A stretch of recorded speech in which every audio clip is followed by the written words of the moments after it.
Hello guys, good morning. आप सभी को गुड मॉर्निंग। एग्ज़ाम कैंप में आज जो है ये वीडियो वो थर्ड सेमेस्टर इलेक्ट्रॉनिक्स ब्रांच वालों के लिए है, जिनका subject analog electronics third semester में पढ़ने के लिए है।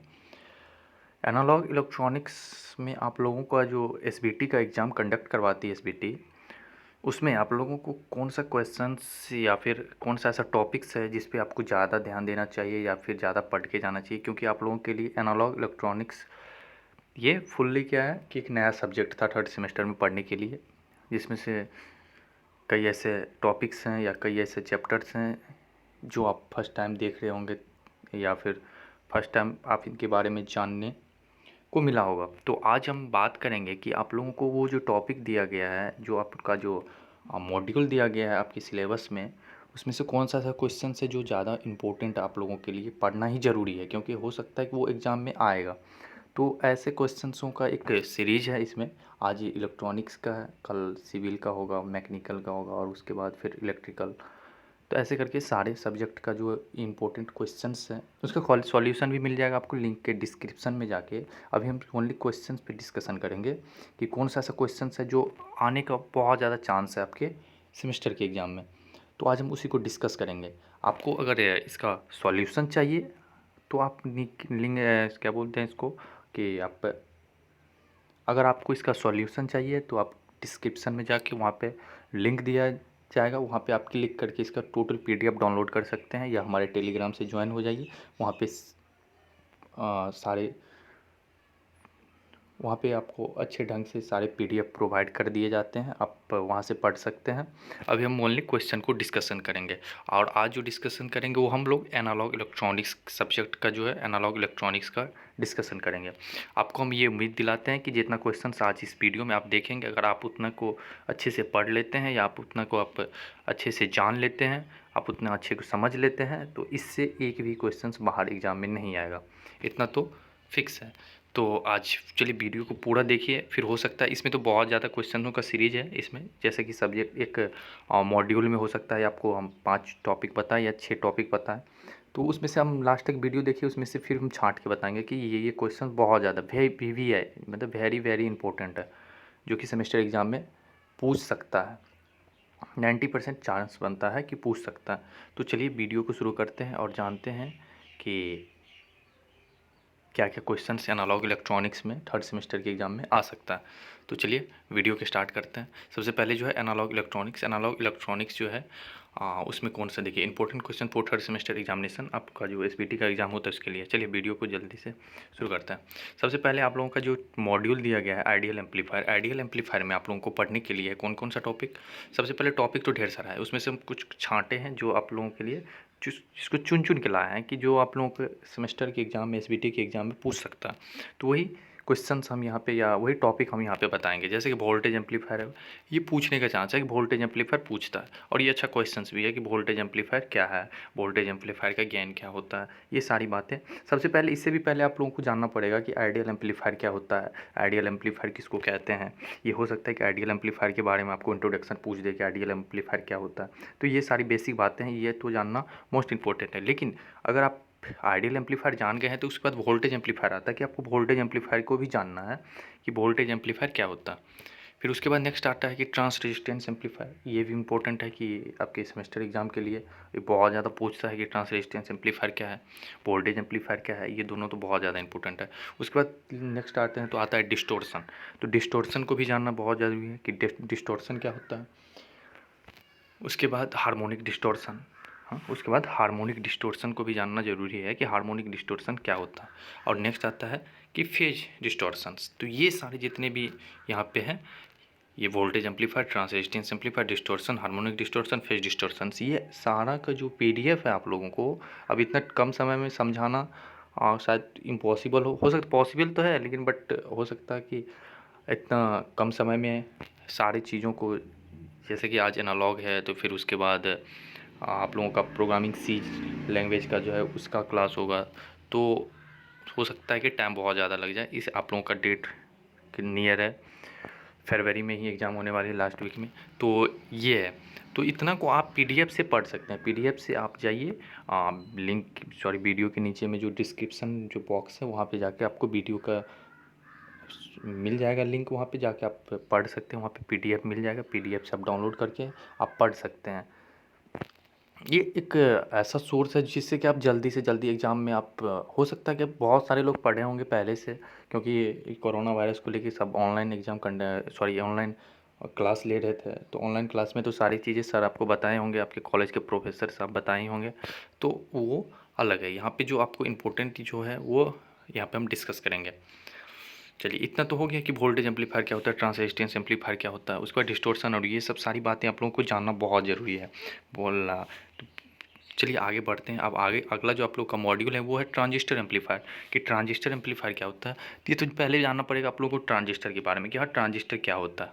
ठीक, ट्रांजिस्टर के बाद जो नेक्स्ट आता है उसमें वो आता है कि आपको मल्टी स्टेज एम्पलीफायर के बारे में जानना पड़ेगा, और इसका गेन क्या होता है। मल्टी स्टेज एम्पलीफायर का गेन के भी बारे में जानना है, मल्टी स्टेज एम्पलीफायर और इसका गेन।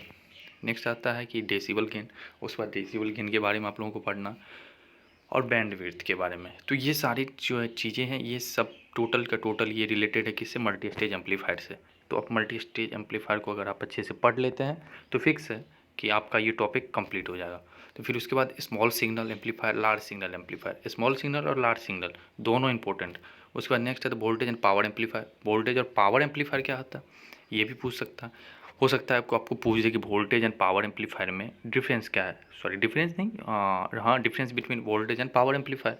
तो आप लोगों को पॉइंट बाय पॉइंट लिख के 5 पॉइंट लिख के पावर एम्पलीफायर का 5 वोल्टेज एम्पलीफायर को लिख के उसको डिफाइन कर देना है। और एक बात ध्यान रखना है कि ऐसा कोई भी क्वेश्चंस ना रहे जिसमें कि आप लोगों को फिगर ना बनाए। हर एक क्वेश्चंस में आप लोगों को जिसमें फिगर बहुत ज़्यादा ज़रूरी है उसमें बनाना ज़रूरी है। आपको अगर सर फिगर नहीं बताएं तो आप गूगल से जाके इमेज डाउनलोड कर लीजिए, उसको आप 1-2 बार प्रैक्टिस कीजिए अपनी कॉपी में बनाने का। आप 1-2 बार बनाइएगा आपको याद हो जाएगा। तो फिगर बनाना बहुत ज़्यादा ज़रूरी है एग्ज़ाम में, क्योंकि फिगर बनाने के बाद आपको उस चीज़ के बारे में जिसके चीज़ बारे में आपके पूछा गया, जैसे मल्टी स्टेज एम्पलीफायर के बारे में अगर आपको एग्ज़ाम में पूछा गया है तो वो जानना चाहता है कि आपको मल्टी स्टेज एम्पलीफायर के बारे में जानकारी है कि नहीं, आपके पास नॉलेज है कि नहीं कि मल्टी स्टेज एम्पलीफायर क्या होता है। तो ये बहुत ज़्यादा ज़रूरी है जानना कि आपको मल्टी स्टेज एम्पलीफायर होता क्या है, इसका फिगर किस तरह से हम दिखा सकते हैं। तो ये सारी बातें आप लोगों को जानना बहुत ज़्यादा ज़रूरी है। उसके बाद ये डेसिबल गेन, बैंडविड्थ, तो उसके बाद small signal amplifier, large signal amplifier, ये दोनों वोल्टेज एंड पावर एम्पलीफायर पूछ सकता है कि वोल्टेज एम्पलीफायर क्या है, पावर एम्पलीफायर क्या है।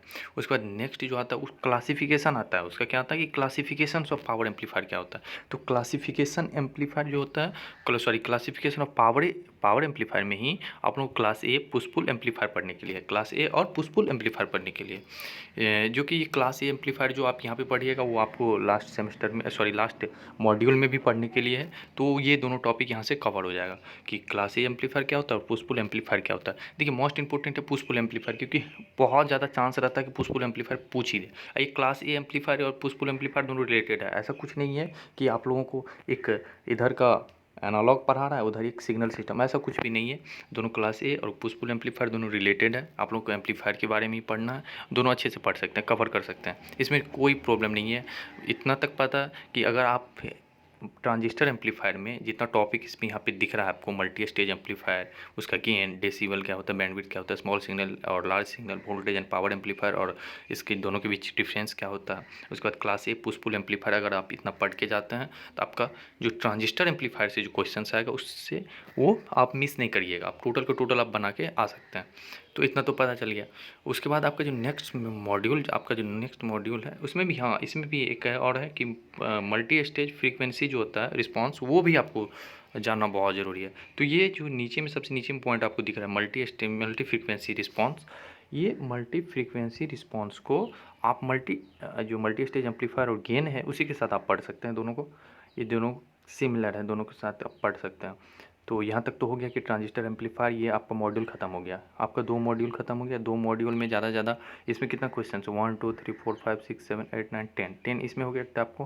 तो 10 में तो आपको बहुत ज़्यादा ऐसा क्वेश्चन भी है जो ईजी है, और हो सकता है कि आप जैसे कि आप पढ़े होंगे कि क्लासिफिकेशंस ऑफ पावर एम्पलीफायर, तो क्लासिफिकेशन में ही आपको पढ़ा दिया हुआ है कि क्लास ए क्या होता है और पुश पुल एम्पलीफायर क्या होता है। तो ये सारी बातें आप लोगों को जानना बहुत ज़रूरी है, क्योंकि एग्ज़ाम में ये सब डायरेक्ट पूछता है कि ऐसा क्वेश्चन नहीं आएगा घुमा के, ऐसा देने वाला नहीं बोलते हैं कि ऐसे घुमा के क्वेश्चन आता है, कुछ समझ में नहीं आएगा ऊपर से क्या क्वेश्चन, ऐसा कुछ नहीं होता है। थर्ड सेमेस्टर के एग्ज़ाम में आपको वही वही क्वेश्चन पूछेगा जो आप पढ़े रहेंगे। जैसे पूछ देगा, डायरेक्ट पूछेगा कि क्लास ए एम्पलीफायर क्या है, what is class A amplifier. उसके बाद इसका हो सकता है एडवांटेज पूछे कि एडवांटेज क्या है, यूजेज पूछे कि यूज क्या होता है, मतलब एप्लीकेशन भी पूछ सकता है कि क्लास ए एम्पलीफायर का एप्लीकेशंस क्या होता है, पुश पुल एम्पलीफायर का एप्लीकेशंस क्या होता है। ये सारी बातें पूछता है। ये एग्ज़ाम का मोस्ट इम्पोर्टेंट क्वेश्चंस है। ये ऐसा क्वेश्चंस बार बार आता है, हर बार आता है। आप आपके पास क्वेश्चंस बैंक होगा तो आप क्वेश्चन बैंक से देख सकते हैं कि हर बार, ऐसा नहीं कि एक बार, हर बार पूछा जाता है कि क्लास ए क्या होता है, पुश पुल एम्पलीफायर क्या होता है, एयर वोल्टेज और पावर एम्पलीफायर। जबकि उसको पता है कि ये क्वेश्चन पूछ सकें, फिर भी पूछता है। तो ऐसा कुछ भी नहीं है कि जो हम बता रहे हैं ऐसा नहीं है कि नहीं आएगा, ये आएगा। आप देखिएगा, आप जाएंगे, आप जब एग्ज़ाम में बैठेंगे तो आपको देख पता चलेगा कि यही सेम क्वेश्चंस आपको वहाँ पे देखने को मिल रहा है। तो चलिए नेक्स्ट आपका जो मॉड्यूल है वो फीडबैक एम्पलीफायर, बहुत इंपॉर्टेंट, बहुत ज़्यादा इंपॉर्टेंट। इस जो ये मॉड्यूल है आपका 25% क्वेश्चन इस फीडबैक एम्पलीफायर से आता है, 25%। उसमें सबसे पहले तो आपको जानना पड़ेगा कि फीडबैक होता क्या है, फीडबैक एम्पलीफायर होता क्या है। ये सबसे ज़्यादा इंपॉर्टेंट है जानना कि फीडबैक एम्पलीफायर क्या होता है। उसके बाद नेक्स्ट जो आता है वो टाइप्स ऑफ फीडबैक आता है कि टाइप्स ऑफ फीडबैक के कितने प्रकार होते हैं, क्या क्या होता है, नेगेटिव होता है, पॉजिटिव होता है, दो तरह का फीडबैक होता है। इतना तो पता होगा कि टाइप्स ऑफ फीडबैक में नेगेटिव और पॉजिटिव फीडबैक होता है। तो ये जानना भी आप लोगों के लिए बहुत ज़्यादा ज़रूरी है कि फीडबैक दो तरह के होते हैं, नेगेटिव और पॉजिटिव। तो अब अगर आपको अभी ये भी नहीं पता कि नेगेटिव क्या होता है, पॉजिटिव फीडबैक क्या होता है, तो फिर आपको जो डिस्क्रिप्शन बॉक्स है वीडियो के नीचे में, वहाँ पे जाके आप देख सकते हैं, वहाँ पे आप जाके पीडीएफ को डाउनलोड करके पढ़ सकते हैं। और उसके बाद जो आता है वो आता है वोल्टेज सीरीज और शंट फीडबैक एम्पलीफायर। और एक और बात कि टाइप्स ऑफ फीडबैक में जो नेगेटिव और पॉजिटिव जो आता है, वो नेगेटिव और पॉजिटिव का यूज भी पूछता है कि आप नेगेटिव और पॉजिटिव का यूज कहाँ पे कर सकते हैं, या फिर इसका एडवांटेज क्या है, नेगेटिव का एडवांटेज क्या है, पॉजिटिव का एडवांटेज क्या है। ये सब सारी बातें आप लोगों को जानना बेहद ज़रूरी है। उसके बाद जो नेक्स्ट था वो वोल्टेज और सीरीज शंट फीडबैक एम्पलीफायर था। ये दोनों रिलेटेड है, इससे आप दोनों पढ़ सकते हैं। दोनों फीडबैक, अगर फीडबैक पढ़ना है, अगर फीडबैक को अच्छे से पढ़ना है तो नीचे में जाके एक देखिएगा, हम स्पेशल फीडबैक का जो है वो वेबसाइट का लिंक प्रोवाइड कर देंगे, वहाँ से आप डाउनलोड करके पढ़ सकते हैं। टोटल पीडीएफ में अवेलेबल रहेगा। और जो नेक्स्ट आता है वो ऑसिलेटर है पढ़ने के लिए, कि आपको ऑसिलेटर जानना बहुत ज़रूरी है। क्योंकि ऑसिलेटर, देखिए ऑसिलेटर दिया नहीं कि व्हाट इज ऑसिलेटर, ऐसा नहीं है, लेकिन पूछता है एग्जाम में, हो सकता है पूछ दे कि व्हाट इज ऑसिलेटर, ऑसिलेटर क्या है, ऑसिलेटर का एप्लीकेशन क्या है, ऑसिलेटर का जो एडवांटेज क्या है, डिसएडवांटेज क्या है। तो ऑसिलेटर के ये पूछता है, ये इंपॉर्टेंट क्वेश्चन है। उसके बाद वेन ब्रिज ऑसिलेटर पूछ सकता है, उसके बाद क्रिस्टल ऑसिलेटर पूछ सकता है। ये दोनों तो मोस्ट इंपॉर्टेंट है, जो आपको लास्ट में दिख रहा है कि वेन ब्रिज ऑसिलेटर और क्रिस्टल ऑसिलेटर, ये बहुत ज़्यादा इंपॉर्टेंट है। इसको आप अच्छे से पढ़ लेंगे उम्मीद करते हैं। और एग्ज़ाम में आप जब बैठेंगे तो आपको पता चलेगा कि यही जो आपको टॉपिक यहाँ पे दिख रहा है, टोटल इसी से आपको क्वेश्चन देखने को मिलेगा। इतना तो क्वेश्चन फीडबैक हो गया, और टाइप्स ऑफ फीडबैक हो गया, वोल्टेज सीरीज हो गया, ऑसिलेटर हो गया, वेन ब्रिज ऑसिलेटर हो गया, इतना तक हो गया। उसके बाद हाइब्रिड पैरामीटर आपका, और आपका जो नेक्स्ट मॉड्यूल दिया गया, आपका जो नेक्स्ट चैप्टर दिया गया आपका नेक्स्ट टॉपिक पढ़ने के लिए, वो है आपका हाइब्रिड पैरामीटर का। हाइब्रिड पैरामीटर में क्या क्या पढ़ना है वो आप सिलेबस से देख सकते हैं, लेकिन जो जो हम बोलेंगे आपको जो एग्ज़ाम के लिए पढ़ना है वो इस वीडियो में हम डिस्कस करेंगे। जैसे कि सबसे पहले डिटर्मिनेशन ऑफ एच पैरामीटर। अब एच पैरामीटर होता क्या है, सबसे पहले तो ये जानना पड़ेगा कि एच पैरामीटर होता क्या है। हाइब्रिड पैरामीटर में सबसे पहले आपको जानना पड़ेगा कि एच पैरामीटर होता क्या है। उसके बाद उसको कैसे निकाला जाता है, उसका डेरिवेशन कैसे किया जाता है एच पैरामीटर का, एच पैरामीटर हम किसको कहते हैं। ये सब सारी बातें, ये बेसिक बातें हैं जो कि आप अच्छे से पढ़ना आपके लिए ज़रूरी है। उसके बाद उसका इक्विवेलेंट सर्किट भी आपको जानना जरूरी है। क्या इक्विवेलेंट सर्किट, इक्विवेलेंट सर्किट तो मोस्ट इंपॉर्टेंट है, क्योंकि हर बार क्वेश्चंस में, हर बार तो नहीं लेकिन गैप कर करके हो सकता है कि इस क्या वो 2021 चल रहा है, तो हो सकता है पहले 17, 18 में, 19 में, या जिसमें भी पूछा हो। लेकिन इक्विवेलेंट तो बहुत ज़्यादा ज़रूरी है आप लोगों के पढ़ने के लिए, कि इक्विवेलेंट सर्किट, इसका जो एच पैरामीटर का होता है वो पढ़ना बेहद ज़रूरी है। उसके बाद होता है नेक्स्ट एच पैरामीटर ट्रांजिस्टर क्या होता है। ये भी ज़्यादा ज़रूरी है जानना आपको कि एच पैरामीटर ट्रांजिस्टर होता क्या है, कैसे वर्क करता है। तो ये सब सारी बातें आपको जानना बेहद ज़रूरी है कि एच पैरामीटर क्या होता है। उसके बाद limitation of H parameter. Limitations क्या है एच पैरामीटर के, आप इसका फिक्र ना करें, हम इसका लिंक जो है ना वीडियो के डिस्क्रिप्शन बॉक्स में टोटल का पीडीएफ आप जहाँ से पढ़ सकते हैं उसको हम वहाँ पे मेंशन कर देंगे। आप जाके सिंपली आपको कुछ नहीं करना, वहाँ पे जाके क्लिक करना है, सीधा आप वेबसाइट पे जाके जंप करेंगे और वहाँ से जाके आपको पीडीएफ में डाउनलोड करने का होगा तो पीडीएफ डाउनलोड कर सकते हैं, या फिर अगर आपको डिटेल्स में पढ़ना है तो यूट्यूब पे भी इसका वीडियो लेक्चर अवेलेबल है, पढ़ सकते हैं। लेकिन ये जो है ये इसको आप मिस नहीं कर सकते हैं कि determination of H parameter, equivalent circuit क्या होता है, उसका एच पैरामीटर ट्रांजिस्टर क्या होता है, लिमिटेशंस ऑफ एच पैरामीटर क्या होता है, ये सारी बातें आपको मिस नहीं करना। उसके बाद तो ये तो हाइब्रिड पैरामीटर का हो गया। हाइब्रिड पैरामीटर के बाद आपका जो नेक्स्ट आता है वो होता है कि पावर एम्पलीफायर क्या है। पावर एम्पलीफायर, देखिए पावर एम्पलीफायर को जानना तो जैसे हमको लगता है कि बहुत ज़्यादा ज़रूरी है आप लोगों के लिए, क्योंकि पावर एम्पलीफायर आप लोगों को जैसे कि थर्ड सेम में है, थर्ड सेम के बाद फोर्थ सेम आपका जब आपका इलेक्ट्रॉनिक्स ब्रांच है तो आपको पावर इलेक्ट्रॉनिक्स जानना बहुत ज़्यादा ज़रूरी है, क्योंकि पावर इलेक्ट्रॉनिक्स आपको हर सेमेस्टर में पावर इलेक्ट्रॉनिक्स, अभी तो ये आपका बेसिक यहाँ पे बताया गया है कि क्या होता है पावर एम्पलीफायर का जो टाइप्स है, क्लास ए क्लास बी ये सब पढ़ने के लिए आप जैसे ही नेक्स्ट सेमेस्टर में जाएंगे, फोर्थ में जाएंगे, फिफ्थ में जाएंगे, सिक्स में जाएंगे, तो वहाँ पे आपका जो है वो पावर एम्पलीफायर पे ही सब टोटल का टोटल जितना आपका टॉपिक होगा वो डिपेंडेंट होगा। जैसे कि आप जो भी आप जैसे पढ़ने के लिए आपको टेलीविज़न भी पढ़ने के लिए, टीवी पढ़ने के लिए, उसके बाद आगे ये क्या बोलते हैं रेडियो पढ़ने के लिए है, उसके बाद कम्युनिकेशन सिस्टम पढ़ने के लिए, कम्युनिकेशन सिस्टम में भी आपको पावर एम्पलीफायर दिखाई देगा। ये सब जो है पावर एम्पलीफायर को तो अच्छे से पढ़ना पड़ेगा कि पावर एम्पलीफायर आपका जो है वो मेन टॉपिक बन जाता है पूरे सिलेबस में। ये जितना आपको सिलेबस अभी दिख रहा है टोटल का सिलेबस का जो है मेन क्या है, पावर एम्पलीफायर बहुत ज़्यादा ज़रूरी है। पावर एम्पलीफायर से अच्छा खासा क्वेश्चंस भी आता है, उतना ज़्यादा क्वेश्चंस जो है जो खतरनाक वाला जिसको बोलते हैं कि नहीं बहुत ज़्यादा हार्ड पूछता है क्वेश्चन, ऐसा कुछ नहीं होता है। इजी क्वेश्चन पूछेगा आपको, जो पूछेगा 2D पॉइंट पूछेगा, इसमें आपको कोई प्रॉब्लम नहीं है। आप जो पूछेगा उतना आप लिख के आना है। और एक बात तो जो मैं बार बार बोलता हूँ आप लोगों को कि फिगर नहीं छोड़ना। आपको जो टॉपिक आता है, जो आपको आता है उसका फिगर आप बेशक आप जाके आप पेन से बनाएं, पेंसिल बनाएं, नो प्रॉब्लम, आप किसी से भी बना सकते हैं, आपको मार्क्स मिलेगा। लेकिन फिगर नहीं छोड़ना। फिगर छोड़ के अगर आप आते हैं तो जहाँ पे आपको 5 मार्क का क्वेश्चंस रहता है,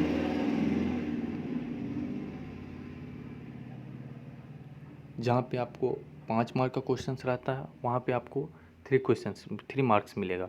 वहीं पे अगर आप फिगर बना के आते हैं तो हो सकता है कि 3 से ज़्यादा 4 मिल जाए 5 में, या 5 का 5 दे दे। अगर आप अच्छे से लिखते हैं तो क्यों नहीं देगा 5 का 5। तो ऐसा करके आप फिगर को नहीं छोड़ सकते, आप फिगर को इग्नोर नहीं कर सकते एग्जामिनेशन में। आप फिगर बनाना आपके लिए मोस्ट इम्पोर्टेंट है।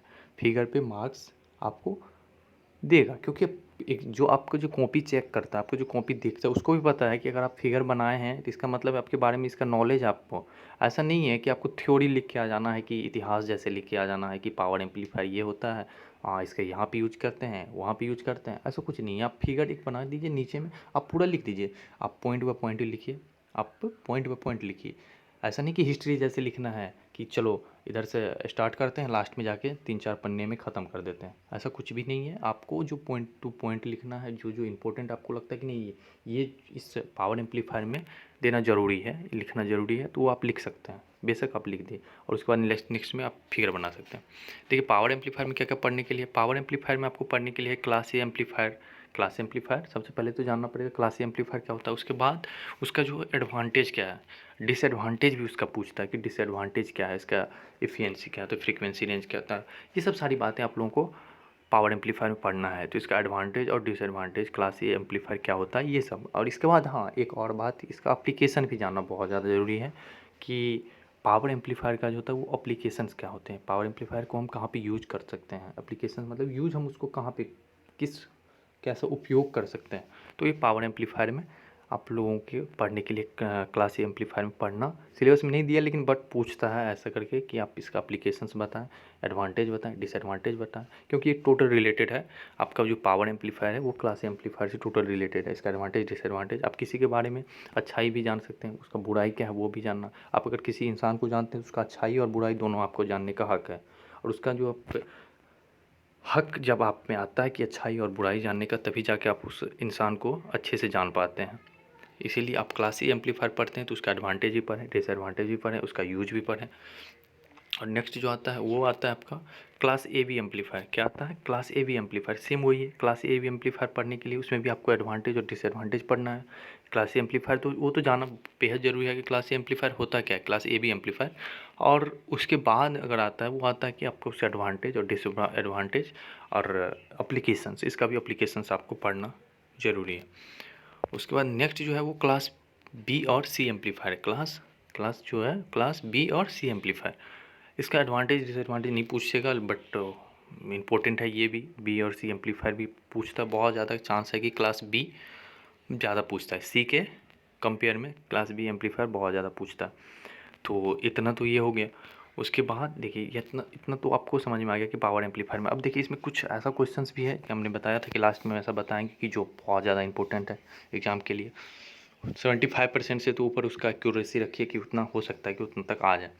तो हम चलिए लास्ट से ही शुरू करते हैं कि पावर एम्पलीफायर से, कि पावर एम्पलीफायर में क्या क्या इंपॉर्टेंट है। देखिए पावर एम्पलीफायर में आपको सबसे पहले पावर एम्पलीफायर में, एक सेकंड, आप पावर एम्पलीफायर में क्लास ए, क्या दिख रहा है, क्लास ए एम्पलीफायर। तो क्लास ए एम्पलीफायर बहुत ज़्यादा इंपॉर्टेंट है आप लोगों को पढ़ने के लिए, क्लास ए। उसके बाद नीचे आ जाइए क्लास बी एम्पलीफायर, यहाँ पे दिख रहा है क्लास बी। तो क्लास बी भी बहुत ज़्यादा इंपॉर्टेंट है कि क्लास बी एम्पलीफायर क्या होते हैं, क्लास बी एम्पलीफायर के एडवांटेज क्या है, क्लास बी एम्पलीफायर की एप्लीकेशंस क्या है। तो ये क्लास, इसमें क्लास ए और क्लास बी आपको अच्छे से याद रहना चाहिए, आपको अच्छे से पता रहना चाहिए क्लास ए और क्लास बी एम्पलीफायर क्या होता है।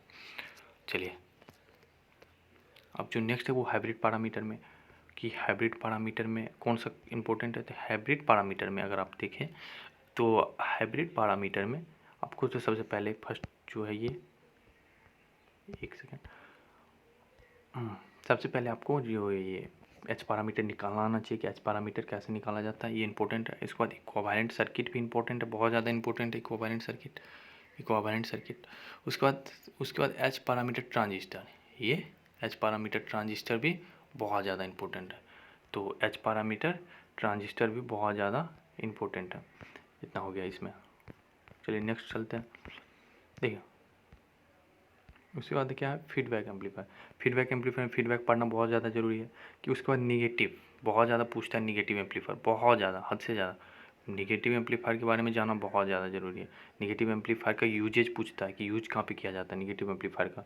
पॉजिटिव एम्पलीफायर का ज़्यादातर नहीं पूछता है, लेकिन फिर भी हो सकता है पूछ दे कि ऑसिलेटर में पॉजिटिव एम्पलीफायर की यूज किया जाता है या निगेटिव एम्पलीफायर किया जाता है। तो ये आप लोगों को जानना बेहद ज़रूरी है कि पॉजिटिव एम्पलीफायर होता क्या और निगेटिव एम्पलीफायर होता क्यों क्या है। तो ये पॉजिटिव और नेगेटिव एम्पलीफायर आप लोगों को जानना बहुत ज़रूरी है। उसके बाद सीरीज वोल्टेज, यहाँ पे जो दिख रहा है कि वोल्टेज सीरीज शंट, ये भी बहुत ज़्यादा इंपॉर्टेंट। ऑसिलेटर को तो भूल नहीं सकते आप, क्योंकि ऑसिलेटर आपको इलेक्ट्रॉनिक्स अगर आपका ब्रांच है तो ऑसिलेटर पढ़ना बहुत ज़्यादा ज़रूरी है। आपको हर सेमेस्टर में ऑसिलेटर से कुछ रिलेटेड टॉपिक ज़रूर मिल जाएंगे पढ़ने के लिए, तो ऑसिलेटर तो पढ़ सकते हैं। उसके बाद जो है वो है वेन ब्रिज ऑसिलेटर, ये बहुत ज़्यादा ज़रूरी है। Wien bridge oscillator, crystal oscillator उतना पूछता नहीं है, लेकिन फिर भी आप देख सकते हैं। लेकिन वेन ब्रिज को भी है बहुत ज़्यादा इंपॉर्टेंट, वेरी वेरी इंपॉर्टेंट। ये हो गया। और अब चलिए देखते हैं कि और क्या है। आपका जो ट्रांजिस्टर एम्पलीफायर था, ट्रांजिस्टर एम्पलीफायर में आप देख सकते हैं कि मल्टी स्टेज जो है ये एम्पलीफायर, इसको जानना बहुत ज़रूरी है। इसका गेन बहुत ज़्यादा पूछता है कि गेन इसके बारे में, मल्टी स्टेज एम्पलीफायर। उसके बाद आप आ जाइए यहाँ पे पावर और वोल्टेज एम्पलीफायर। क्या, पावर और वोल्टेज एम्पलीफायर, पावर और वोल्टेज एम्पलीफायर पूछता है, बहुत ज़्यादा पूछता है।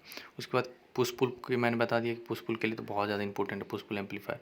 उसके बाद मल्टी स्टेज एम्पलीफायर, तो स्मॉल, हाँ यहाँ पे स्मॉल, स्मॉल लार्ज नहीं, स्मॉल, स्मॉल बहुत ज़्यादा पूछता है। स्मॉल सिग्नल एम्पलीफायर क्या होता है, तो इतना इसमें टॉपिक हो गया।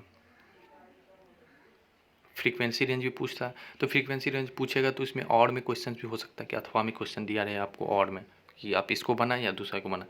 लेकिन जितना ये बोल रहा हूँ कि स्मॉल सिग्नल एम्पलीफायर पूछ सकता है। उसके बाद क्लासिफिकेशन ऑफ पावर एम्पलीफायर में पुश पुल एम्पलीफायर और क्लास ए आपको अगर यहाँ पे पढ़ लेते हैं तो फिर आपका जो पावर एम्पलीफायर लास्ट में मॉड्यूल दिया गया है वही सेम है दोनों, तो वो पढ़ने का जरूरत नहीं पड़ेगा। तो आप कहीं से भी यहाँ या तो यहाँ पढ़ लीजिए, आप वहाँ पे पढ़ सकते हैं। लेकिन पुश पुल एम्पलीफायर यहाँ पे पढ़ने के लिए, तो पुश पुल एम्पलीफायर बहुत ज़्यादा इंपॉर्टेंट है आपको पढ़ना। चलिए नेक्स्ट देखते हैं। जो नेक्स्ट है वो आइडियल एम्पलीफायर में। आइडियल एम्पलीफायर में क्या, आप लोगों को आइडियल एम्पलीफायर में आपको वोल्टेज एम्पलीफायर जाना बहुत ज़रूरी है। बहुत उसके बाद आपका आता है हार्मोनिक डिस्टोर्शन। क्या आता है, हार्मोनिक डिस्टोर्शन। ये तो भाई साहब भी है बहुत ज़्यादा इंपॉर्टेंट। हार्मोनिक डिस्टॉर्शन बहुत ज़्यादा इंपॉर्टेंट है, हार्मोनिक डिस्टॉर्शन। उसके बाद फेज डिस्टॉर्शन भी इंपॉर्टेंट है। उसके बाद ट्रांस रेजिस्टेंस एम्पलीफायर, ये तो मत पूछो भाई, इतना ज़्यादा इंपॉर्टेंट है ये बहुत ज़्यादा इंपॉर्टेंट है। इसको अच्छे से याद करना बेहद ज़रूरी है। किसको याद करना बहुत ज़रूरी है? तो वो ट्रांस रेजिस्टेंस एम्पलीफायर को। तो ये वोल्टेज एम्पलीफायर हो गया, ये डिस्टॉर्शन, ये हार्मोनिक डिस्टॉर्शन और फेज डिस्टॉर्शन, ये सब जो है आप लोगों को जानना बेहद ज़रूरी है आइडियल एम्पलीफायर में। ये तो थ्योरिकल टॉपिक है। अगर देखिए थ्योरिकल ज़्यादा ऐसा नहीं है कि आपको टोटल का टोटल थ्योरी पूछेगा, हो सकता है थ्योरी के अलावा भी क्वेश्चन रहे, तो हो सकता है उसमें और में अथवा में, जैसे कि अगर पूछे कि क्वेश्चंस अगर वोल्टेज एम्पलीफायर पूछ रहा है तो हो सकता है कि उसके और में कोई और क्वेश्चंस दे दे, तो आप उसको आप अच्छे से, अगर आप जितना मैंने इस वीडियो में बताया हूँ अगर उतना आप पढ़ लेते हैं तो 100% चांस है, 100% कि आपको इसी से क्वेश्चंस आएंगे।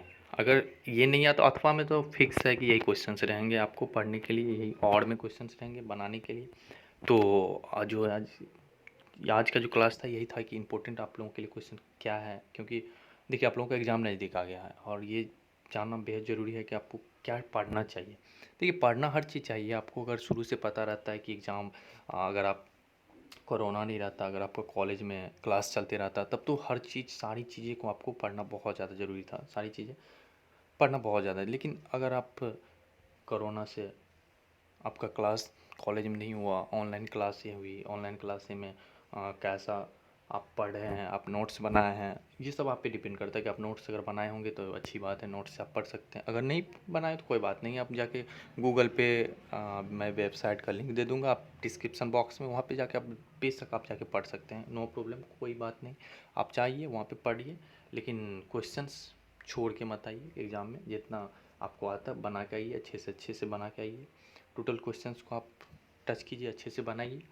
और फिगर सबसे, मैं तो इस पे बहुत ज़्यादा फोकस करता हूँ कि फिगर आप छोड़ के मत आइए एग्ज़ाम में, एक भी फिगर जो भी आपके टॉपिक रिलेटेड आपको लगता है। अगर आपका सर फिगर नहीं बताए, आपको अगर कॉलेज में फिगर नहीं बताया है तो आप गूगल से जाके, बेशक आप गूगल पे जाके उसको टाइप कीजिएगा कि जैसे कि आपको पूछा कि वोल्टेज एम्पलीफायर क्या होता है, तो वोल्टेज एम्पलीफायर वहाँ पे जाके लिखना है कि डायग्राम लिखना है, फिगर लिखना है, जो भी पूछा जाता है वो आप जाके वहाँ पे लिख के आप उसको ईजिली जान सकते हैं। उसको आप अच्छे से अपने कॉपी में पहले तो बना लीजिए, 2-3 बार बनाइए, आपको याद हो जाएगा। फिर जाके आपको एग्जामिनेशन हॉल में वही फिगर आपको ड्रॉ कर देना है। आप पेन से कीजिए, पेंसिल से कीजिए, कोई फ़र्क नहीं पड़ता, आप बस फिगर बनना चाहिए। और इतना ही। तो चलिए आज का वीडियो को हम यहीं पे एंड करते हैं। और अगर आपको और भी कोई ऐसा सब्जेक्ट लगता है कि जिसमें इम्पोर्टेंट क्वेश्चंस का जो वीडियो है वो लाएँ, तो आप कमेंट बॉक्स में जाके नीचे कमेंट कर सकते हैं कि इस टॉपिक का वीडियो प्रोवाइड कीजिए, उसमें हम इम्पोर्टेंट क्वेश्चंस को हम हैंडल करेंगे और जो आपके लिए बहुत ज़्यादा इंपॉर्टेंट होगा एग्जामिनेशन के पॉइंट ऑफ व्यू से। तो चलिए आज का वीडियो हम यहीं पे एंड करते हैं। अगर आप, हाँ एक और बात, अगर आपको पढ़ना है तो आप जाके डिस्क्रिप्शन बॉक्स में ज़रूर अभी जाके आप पढ़ सकते हो, वहाँ पे अपन कॉपी में नोट्स बना लीजिए, छोटे छोटे पॉइंट्स में लिखा हुआ है, आप जाके लिखिए। PDF भी प्रोवाइड हो जाएगा, नो प्रॉब्लम, PDF से आप पढ़ सकते हैं। ठीक है, तो चलिए आज का वीडियो जो है हम यहीं पे एंड करते हैं। और वीडियो को ज़्यादा से ज़्यादा शेयर कीजिए अपने फ्रेंड लोग के साथ। और ठीक है, बाय।